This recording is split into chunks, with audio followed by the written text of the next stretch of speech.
இதில் வந்து செல்லு வந்து விழுந்துருக்குங்க. கடைசி யுத்தம் நடந்த இடம் தானே பாருங்க. மக்கள் நிறைய மாற்றங்கள் இருக்குது. அதாவது இந்த இடங்கள்லாம் இதில் ஒரு வீடு ஒன்று பாருங்க, யுத்தத்தால் பாதிக்கப்பட்ட பாருங்க. கப்பலை இது இயக்கம் செய்தது டிராக்டர் இன்ஜினை வச்சு கொண்டு செய்திருக்கேன் பார்த்தீங்களா. இந்த நாவல் மரம் என்ன காப்பாற்றுற நாவல் மரம். அன்பு தமிழ் உறவுகளுக்கு வணக்கம். இன்றைக்கு எங்கே நிற்கிறேன்னு சொல்லித்தனால் இந்த முள்ளிவாய்க்கால் பிரதேசத்தில் நிற்கிறேன். வந்து இறுதி யுத்தம் நடந்த நேரம் முள்ளிவாய்க்கால் வரைக்கும் மக்கள் வந்தார்கள். அந்த நேரம் நிறைய மாவீரர்களுக்கான புதிய மாவீர துயிலும் இல்லங்கள் உருவாக்கப்பட்டன. அதே போல் நிறைய வித்துடர்கள் விதைக்கப்பட்டன. அந்த வகையில் வந்து இன்றைக்கு வந்து முள்ளிவாய்க்கால் மாவீர துயிலும் இல்லத்தடிக்கு வந்திருக்கிறேன். இந்த முள்ளிவாய்க்கால் மாவீர துயிலும் காட்டி, முள்ளிவாய்க்கால் நினைவுகத்தையும் காட்டி இங்கே இருக்க சூழ்நிலை உங்களுக்கு காட்ட போகிறேன். இறுதி யுத்தம் நடந்த இறுதி இடம் இந்த முள்ளிவாய்க்கால் மண்ணில் மாவீரர்களுக்கான நினைவு துயிலும் இல்லம் இருக்குது. அதே போல் மக்களுக்கான நினைவு இடமும் இருக்கிறத நாங்கள் பார்க்கக்கூடிய மாதிரி இருக்குது. இது தொடர்பான ஒரு முழுமையான காணொலியாக தான் இது அமைப்பது. பாருங்கள், காணொலிக்கு போகலாம். பாருங்கள், முன்னுக்கு வந்த இடத்துல ஒரு பாதைக்குள்ளே பாருங்கள், ரெட்டை முள்ளிவாய்க்காலுக்கு போகிற இடத்துல வந்து இதில் ஒரு வீடு ஒன்று பாருங்கள், யுத்தத்தால் பாதிக்கப்பட்ட கூட சேதமாக இருக்குன்னு பார்த்தீங்கள. இதால் போகணும்.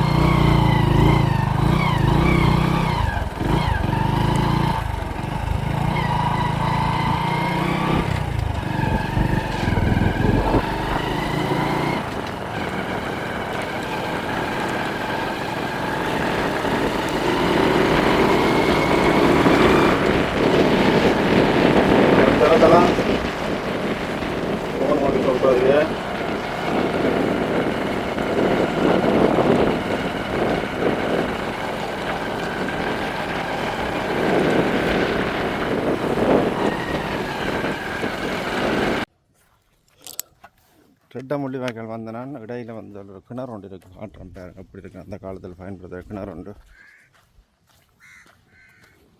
துயிலுமில்லம் போகிற பாதை இதுதான்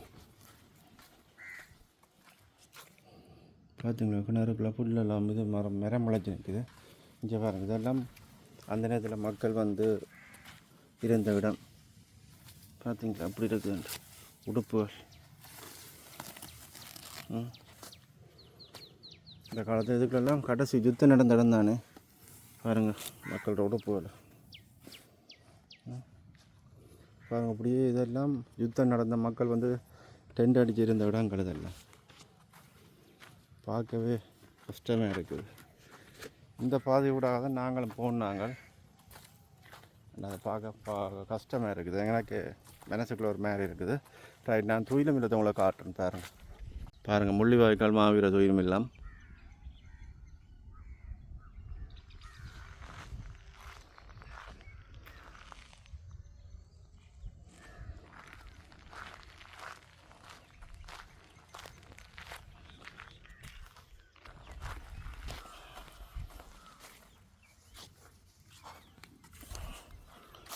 மாவீரருக்கான தீபங்கள் ஏற்றுறது இதில் தான் பாருங்கள். அப்படி இருக்கின்ற இடங்கள்.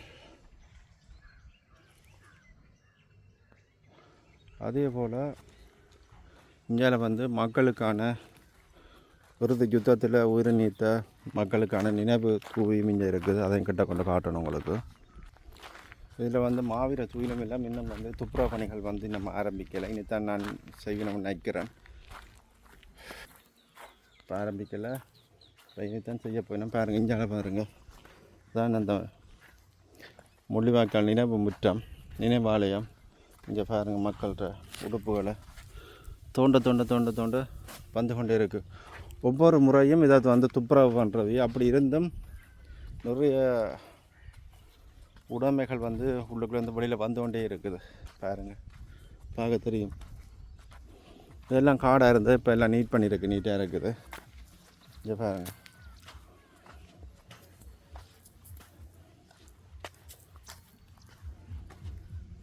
இது வேலை மாதிரி இருக்குது.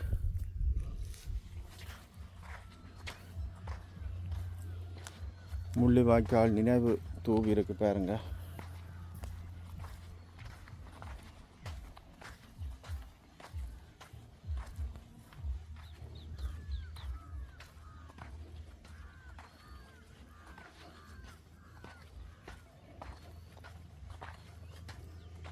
பார்த்தீங்களா, ஒவ்வொரு முறையும் இதுகள் வந்து உடைக்கப்படுறது. இந்த முறை இருக்குது அப்படியே. எத்தனை ஆயிரம் மக்கள் இந்த இடத்த வந்து வழிபட்டுட்டு போகிறவிய.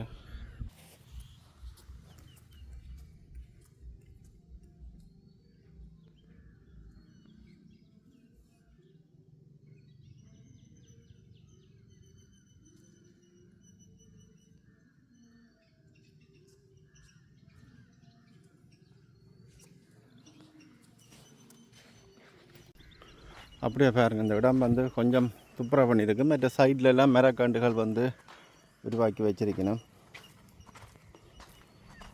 அப்போ எல்லாம் புதுசாக நட்டுருக்கணும் மரக்கண்டுகள் எல்லாம். இங்கே பாருங்கள், எல்லாம் கிடங்குகளாக இருக்குது.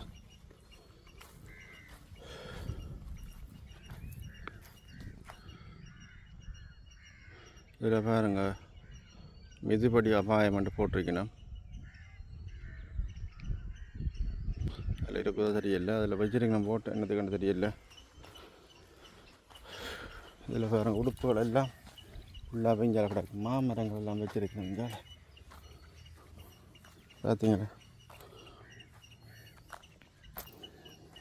இந்தாலெல்லாம் மக்கள் இதில் உறுதி நேரத்தில் மக்கள் எல்லாமே இதில் இருந்த இடம் தான் இது. பாருங்கள், அவ்வளோ இடிபாடுகள் எல்லாமே கிடக்குது இங்கே. இதில் பாருங்கள், மக்கள் அந்த பதுங்கு குழிகள் எல்லாம் வட்டி இருந்த இடம். இங்கே பார்த்தீங்களா, பதுங்கு குழி தெரியுது. விட்ட பேக்கு இராணுவம் இருந்தது தெரியாது. பிறகு எல்லாமே இருக்குது.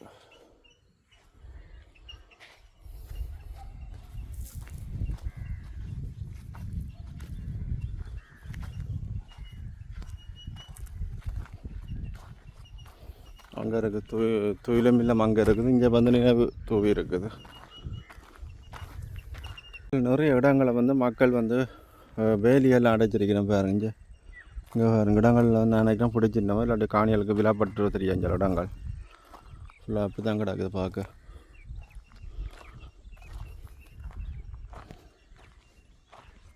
நான் அங்கால போகல, 10 கிலோ இடங்கள் இல்லைண்டா சும்மா போகிற பிரச்சனையில் கொண்டு வரும். அங்கால ஆமை இருக்கான்னு நினைக்கிறேன். சும்மா அங்கே போயிட்டு சும்மா தேவையில்லாத பிரச்சனை இல்லை. பாருங்க, இங்கே பாருங்க, இதெல்லாம் முள்ளிவாய்க்கால் 2009 மக்கள் பயன்படுத்தின உடைமைகள், சாரிகள் எல்லாம் கிடக்குது. பார்த்தீங்களா, சீட்டுகள், தரப்பாளுகள் எல்லாமே கிடக்குது இங்கே.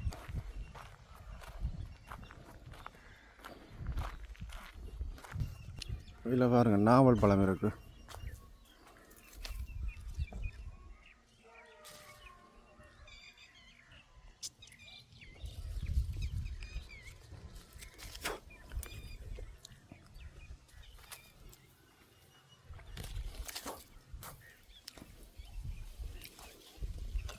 பழத்து ஓயிர காலம்.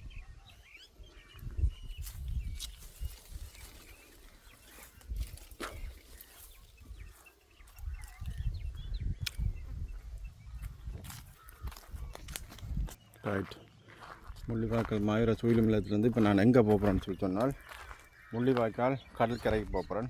அங்கே இருக்க விடயங்களை உங்களை பகிர்ந்து கொள்ளலாம்னு நினைக்கிறேன். கனகாலம் பதிவிட்டு நான் இப்போ என்ன மாதிரி இருக்குது இந்த சூழ்நிலை என்றால் காட்டப்படும். நிறைய மாற்றங்கள் இருக்குது. அதாவது இந்த இடங்கள் எல்லாம் நீட் பண்ணியிருக்குது, மரங்கள் எல்லாம் வச்சு இருக்கணும். அதாவது இந்த முள்ளிவாய்க்கால் நினைவு சைட் ஃபுல்லாகவே வச்சிருக்கணும். அதே மாதிரி அந்த கடற்கரை சைட் இப்போ எப்படி இருக்குன்றதையும் காட்டப்போகிறேன்.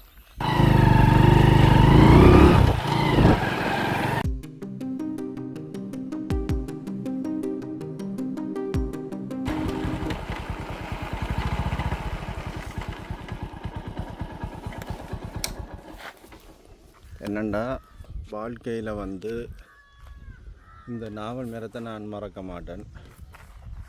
என்னை பாதுகாத்த ஒரு நாவல் மரம் இது. கடைசி நேரத்தில் இதில் ஒரு பெரிய ஒரு லொரி ஒன்று வந்து இருந்து, அதாவது அந்த ஃபேன்சி பொருட்களை ஏற்றிருந்த பெரிய லொரி ஒன்று இருந்தது. அது அப்படியே வெடித்து எரிஞ்சு கொண்டு இருந்தது. இதில் தான் நான் வந்திருந்து தப்புன்னு அந்த சைடில் படுத்திருந்த மரத்துக்கு பக்கத்தில் இந்த இடத்துல செல் வந்து கூட இதில் இங்கே செல் விழுந்தது. அப்போ நான் இந்த மரத்தில் தான் சைடில் படுத்திருந்தபடியாக தான் இந்த மரம் தான் என்ன காப்பாற்றேன் அது கடைசி நேரத்தில். அப்படி ஒரு மறக்க இல்லாத ஒரு இடம் இது. இந்த நாவல் மரம் என்ன காப்பாற்றின நாவல் மரம் உண்டு. இன்றைக்கும் அது வெளிச்சமாக இருக்குது. அப்படி நிறைய பேர் உயிர்களை ஒவ்வொரு மரங்களும் ஒவ்வொரு இடங்களும் ஒவ்வொரு கிடங்குகளும் காப்பாற்றிருக்குது. நேர பூவும் பாருங்க.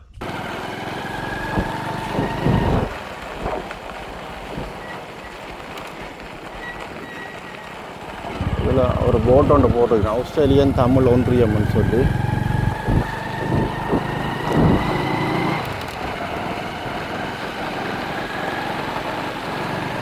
இந்த இடங்களெல்லாம் கடைசியாக மக்கள் இருந்த இடம் பாருங்க. பெரிய கிடங்குகள் பள்ளங்களாக இருக்குது.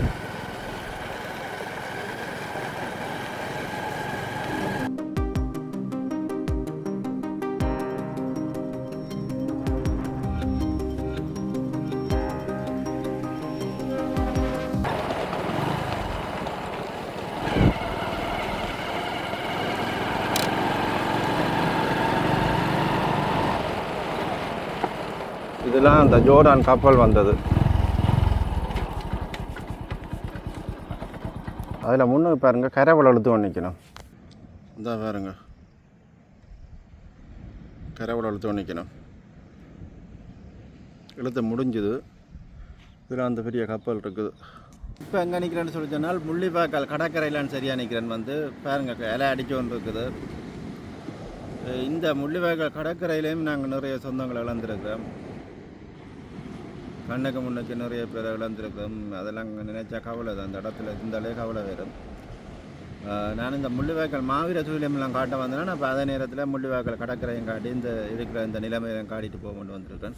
அப்படியே பாருங்கள் கடலை பாருங்கள் அப்படி இருக்குதாண்டு. இதெல்லாம் அந்த ஜோர்டான் கப்பல் இருக்குது.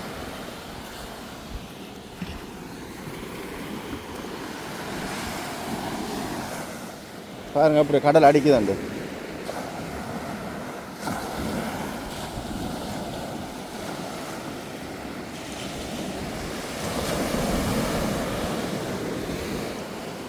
அதில் கரைவளை எழுதுறாங்க.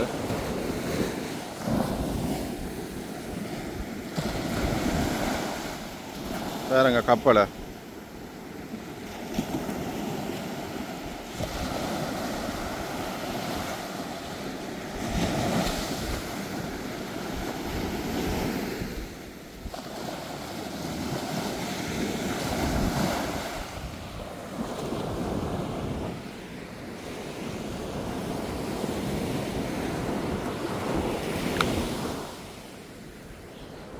ரைட் அப்படி அங்கால போவோம் முன்னுக்கு. அதில் போட்டெல்லாம் கிடந்தால் அந்த போட்டுகள் எல்லாம் இந்த கப்பல் தொடர்பாக சில போட்டு வடிவங்கள் எல்லாம் இருந்தால் அது ஒன்றுமே இப்போ இல்லை. எல்லாம் கலட்டி எறிஞ்சிட்டாங்க. ஒரு தடயங்கள் ஒன்றுமே இல்லை.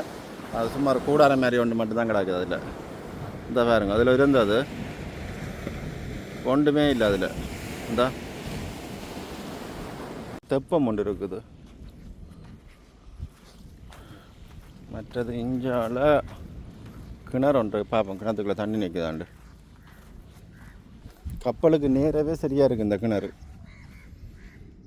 கிணறு பழுதாக போயிட்டு பாவனைக்கு இல்லாமல் இருக்கு.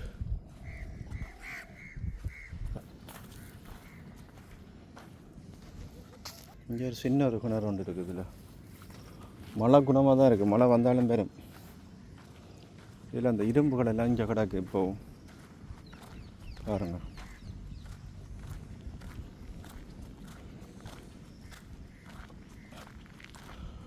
மஹிந்தட காலத்தில் இதெல்லாம் போட்ட இரும்புகளை பார்த்தீங்களா எப்படி கிடக்குதாண்டு. அந்த இது இருக்குதானே என்னண்டா அந்த கப்பல் அதிலிருந்து இங்கே பாருங்க இதுக்குள்ள ஒன்று இருக்குது. பார்த்தீங்களா இரும்புகளை. அந்த கப்பலில் இருந்து தான் அதெல்லாம் பட்டி பெரிய பெரிய கிரைண்டர் இதெல்லாம் போட்டு இழுத்து இங்கே பாருங்க ஓனானே பக்கத்தில் நிற்கிது. பார்த்தீங்களா ஓனா படியாக பார்க்குது. இவ்வளோ பக்கத்தில் ஓனன்னு நான் இன்றைக்கு தான் காட்டுறேன். எல்லாம் கிடக்குது அப்படியே இழுத்தபடி இரும்புகள்.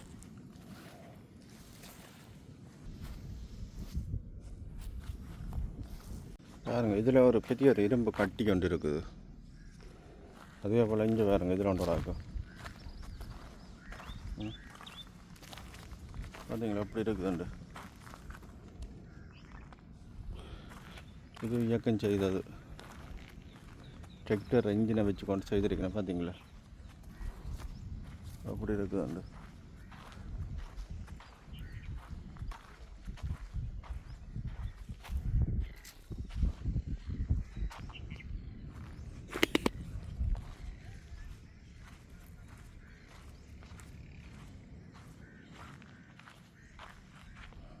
இங்கே பாருங்க, இதில் ஒரு இது கிடக்குது பாருங்க.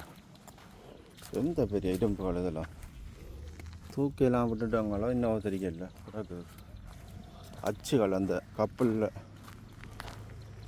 இந்த பெரிய கப்பலில் இருக்கிற இரும்புகளை முழுக்க விற்றுட்டாங்க தானே.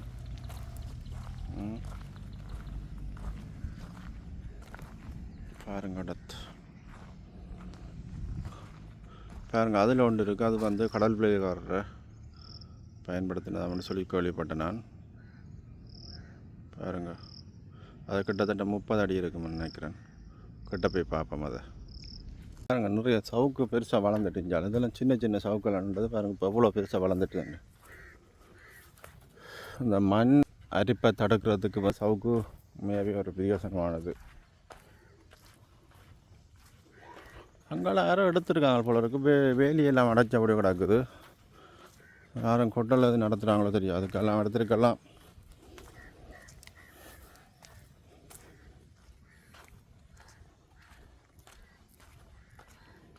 இங்கே எல்லாம் கட்டி கிடக்குது. அதுக்குள்ளோரையும் காணல்.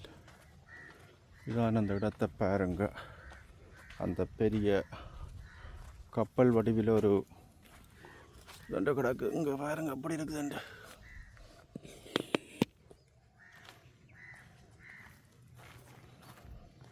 கொஞ்சம் கொஞ்சமாக அழிஞ்சு கொண்டு இருக்குது. ஃபுல்லாக இரும்பு தானே இதெல்லாம். பார்த்தீங்களா எப்படி இருக்குதுண்டு.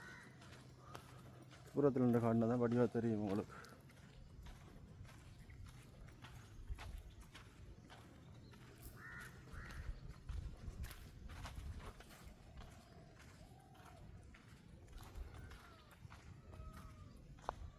எவ்வளோ பிரம்மாண்டமாக இருக்குது பார்த்தீங்களா.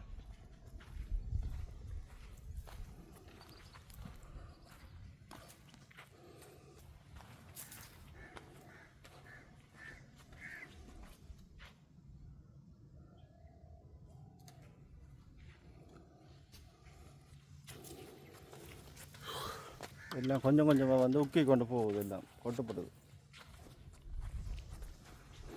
இதெல்லாம் பாருங்க, இதில் வந்து செல்லு வந்து விழுந்துருக்குங்க. அப்படி இருக்குன்னு பார்த்தீங்களே. இங்கே ஓட்டு ஓட்டையாக இருக்குது பாருங்க. இங்கே எல்லாம் பிரிஞ்சிட்டுது. இங்கே இதில் இங்கே நடுவில் வந்து விழுந்து அப்படியே பிரிஞ்சிட்டு பாருங்களேன். அப்படி கிடக்குன்னு உள்ளுக்குள்ளே.